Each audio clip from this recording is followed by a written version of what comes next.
We've reached the end of our series on archetypes and iconic groups, and this 12th episode is going to identify something unique. A reminder that Swiss psychoanalyst Carl Jung believed that all humans share access to a deep collective unconscious, an inner library of symbols, stories, and characters that show up again and again across time and culture.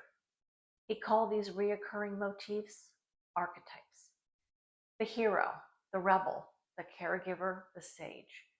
We don't just see them in books or films, we become them. We recognize them, sometimes we resist them. In storytelling, archetypes help us identify roles quickly, but in real life, they help us understand ourselves.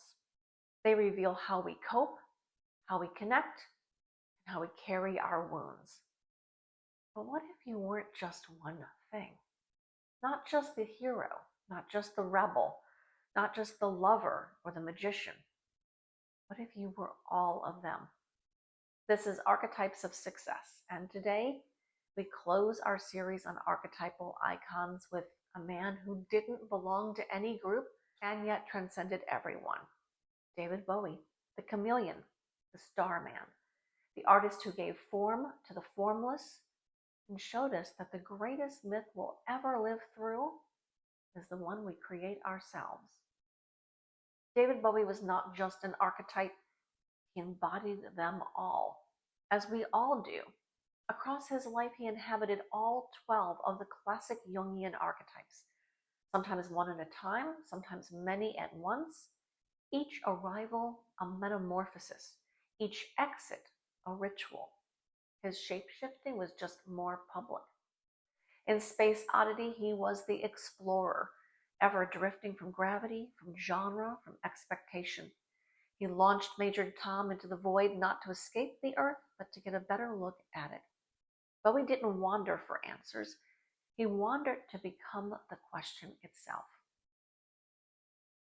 As Ziggy Stardust, he was the creator, birthing a new species of sound and style, conjuring a gender-bending alien messiah to deliver glam rock straight from the cosmos. The glitter, the red hair, the lightning bolt across his face, a zigzag of confidence across a culture that didn't know how to name what it was seeing. He built a world and then destroyed it, because that's what creators do. They make and then they move on. As Aladdin Sane, he was the lover, theatrical, erotic, fragile, divine. He put desire on stage and dressed it in sequins. He let performance become seduction of the self, of the audience, of the boundaries between them. With Rebel Rebel, Diamond Dogs, and even Changes, he was the rebel, defiant, disruptive, bending gender, genre, and every rule in between. But Bowie's rebellion never shouted, it strutted. As the thin white duke, he became the shadow ruler, elegant, icy, consumed by control and cocaine. He played a man hollowed out by power, reflecting a darkness he later admitted nearly destroyed him. It was art as exorcism. In Let's Dance, we found the jester, the joyful ironist who could turn a pop hit into a provocation. He showed us that even play could be profound, and rhythm can be resistance. And then beyond music in his film work. In Labyrinth, of course, he was the magician, enchanting, shape-shifting, commanding time and space with a raised eyebrow and a velvet glove. But it wasn't just a role.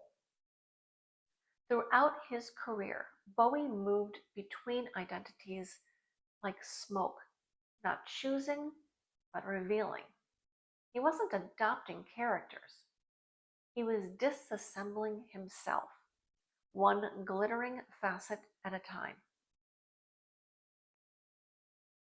In his personal life, we saw the innocent, the boy from Brixton, abandoned by fame and family in different ways, learning to mother himself through art.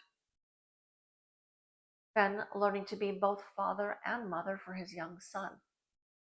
And later still, He was the caregiver, stepping away from the spotlight to raise his daughter with fierce, quiet devotion. No persona, no costume, just a man taking his child to school.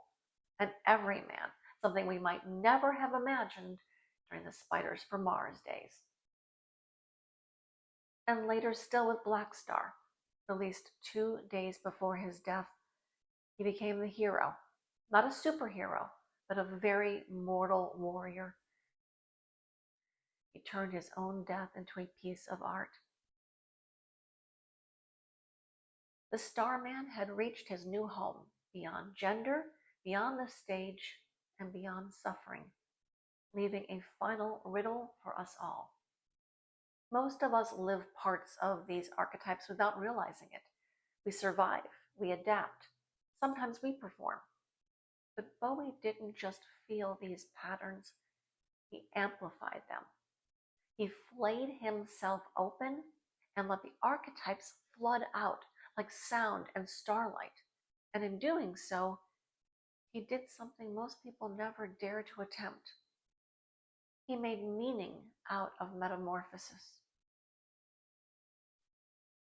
Can one man embody all of the archetypes? Yes, and so can you. You are the hero when you get back up, the lover when you ache, the creator when you make something no one else could, the rebel when you say no, the caregiver when you say yes, the explorer when you step into the unknown and whisper, see what happens. We all live these truths. Most of us just don't write albums about them. But David Bowie did. With his death in 2016, we didn't just lose an artist, we lost something rarer, a kind of 13th archetype. And in being so boldly, weirdly, beautifully human, David Bowie left behind a final invitation to embody all our archetypes, to become not who he was, but who we are, at our boldest, at our most complete, children of the stars, each and every one of us.